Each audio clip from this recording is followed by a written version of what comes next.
Well, Andrew Cuomo, the Democratic nominee, the state attorney general, saw his favorability rating drop over the last several weeks since the state Democratic convention to now having a 59% favorable rating, 26% unfavorable. Still very strong. However, it is the lowest favorability rating Andrew Cuomo has seen in a year and a half. Well, Rick Lazio is the official designee of the state Republican Party to be governor, but Carl Palladino, the Western New York businessman, says that he's going to spend his own resources and petition his way to get on the ballot and challenge Lazio in a Republican primary. Early on, both candidates are fairly well unknown to the voters of this state, and particularly to Republican voters.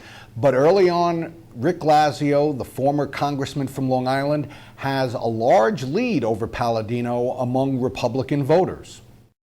Cuomo has a strong lead right now over both Lazio and Palladino. He leads Lazio 60% to 24%. He leads Palladino 60% to 23%.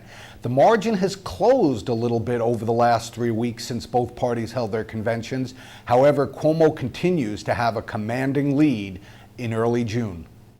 Well, voters overwhelmingly oppose the governor's plan to lay off 10,000 state workers. By a margin of 65% to 27%, voters give a thumb down on the governor's layoff plan. And it's true of voters irrespective of their party: Democrats, Republicans, independents, liberals, moderates, conservatives, upstate, downstate. All voters oppose the governor's layoff plan. Well, voters continue to support the idea of New York State holding a constitutional convention to look at rewriting parts of the state constitution. By a margin of 58 to 26%, better than 2-1, voters are pro on the con. Right now, Democrats, Republicans, and independents agree on this issue. New York State should have a constitutional convention. Well, New Yorkers are clearly very frustrated with the late budget in Albany, the dysfunction in Albany, the lack of action by state government in Albany.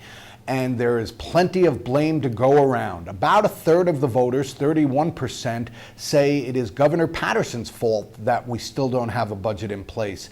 But blame is all over the board. Some voters blame the Democrats who control the Assembly. Some blame the Democrats who control the Senate. Some blame the Republicans who are in the minority in both houses of the legislature. And some people say, a pox on all your houses. You are all to blame for the budget mess in Albany. Well, right now, only 35% of voters tell Siena that they are prepared to re-elect their incumbent state senator. A majority of voters, 50%, say that they will vote to have someone else be their state senator come this November. Well, Democrats would obviously like to see a larger majority for the Democrats in the state Senate come next year. Republicans would like to see the Republican Party take back control of the state Senate. But independents, a majority of independent voters would rather see the state Senate remain closely divided as it is right now.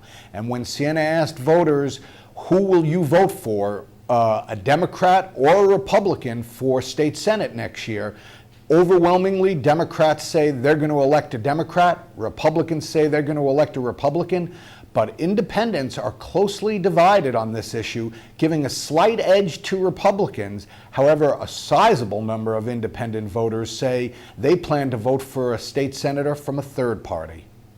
Senator Charles Schumer, the senior senator from New York, currently has a favorability rating of 54% favorable, 32% unfavorable. Behind Andrew Cuomo, it makes him the second most popular elected official in New York State. That's the good news. The bad news for Senator Schumer is 54% favorable is the lowest he's ever had in the history of the Siena College poll, and the 32% unfavorable is the highest it's ever been in Siena's polling history.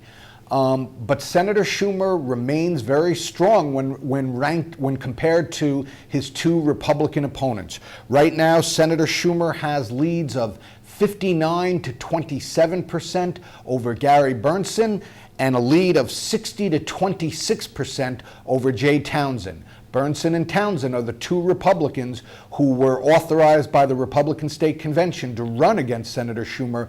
They're going to compete in a Republican primary, and right now that's a wide open race because the majority of Republicans don't know enough about either candidate to have a choice.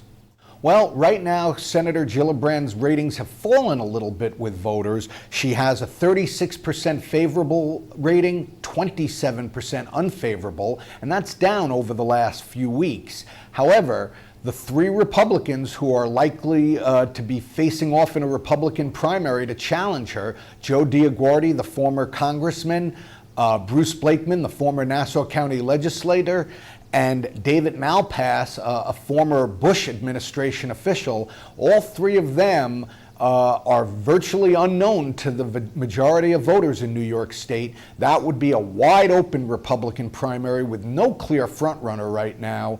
And Gillibrand continues to have a substantial lead over each of the three. Although it's important to note, she still doesn't get 50%.